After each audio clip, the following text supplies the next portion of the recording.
Caesar, I'm extremely disappointed at David Umahi. Those are the kinds of statements I don't expect to hear from a senior government official.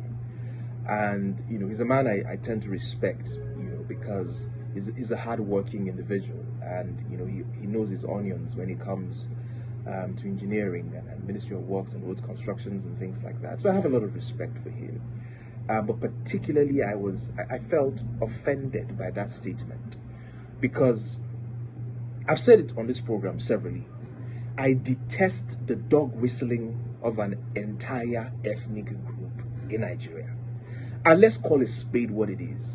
It's becoming one too many that we want to consistently and continuously scapegoat the Igbo ethnic tribe in Nigeria, and it's unacceptable. It is unacceptable because there is a history of violence targeted at that group since 1953 in our country. Listen, Caesar, a meeting was held in Lagos, not necessarily a meeting, in Parliament. Anthony Enahoro moved a motion for the independence of Nigeria. The North opposed that motion, and at the train station, when they were going back to their constituency, they met a crowd that was essentially mocking them. They got back to the North. Chief Akintola led a tour across the North, to campaign essentially for the independence, to rally the North in support of Nigerian independence. Guess what happened after that?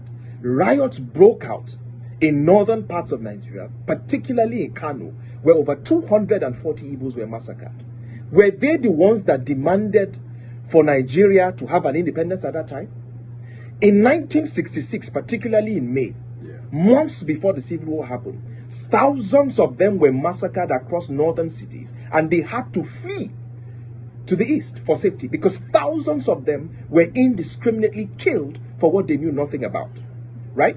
So let's not even talk about the Civil War and the hundreds of thousands that were massacred, and the fact that after 1970, this entire ethnic group had to start from the scratch again to begin to build their lives. And Caesar, look at what they have done since 1970.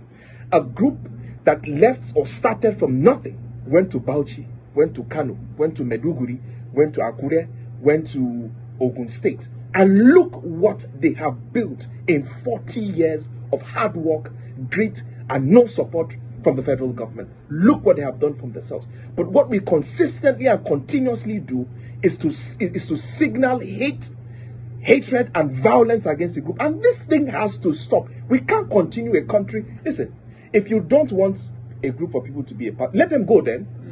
I don't understand this.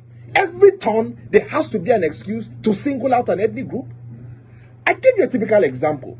Just like the past elections, I heard people telling, how can the Obi, for instance, have scored 98% in certain states to the north? How can he have scored 90%? Muhammadu Buhari, under a PDP-led federal government, scored over 90% votes in 4 northern states. Go and check the results in Katsina. Go and check the results in Bauchi. Go and check the results in Jigawa. He scored over 90% in those states under the leadership of the PDP as a federal government. So it was okay for Buhari to score over 90% in his own core constituency, but something utterly went wrong when Obi did it in the southeast. This ethnic group have always been part of a nationalist political party and never really have ever built a regional movement. All the times they have supported a political party have been national political parties right from the NCNC. Yeah, true.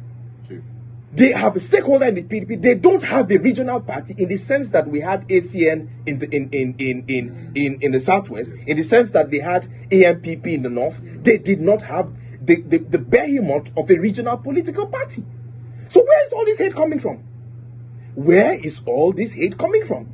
They tell you now, for instance, that they have a rabid mob who are harassing people on the internet because their candidate lost. We have very short memories.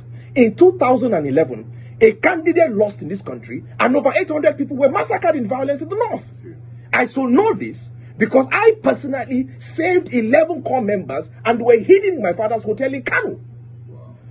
So what are we saying? 800 people were massacred because of the ambition of somebody in this country.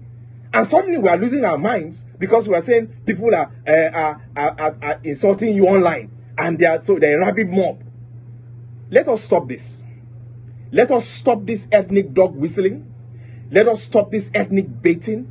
And this thing should not continue. We are one people, one country,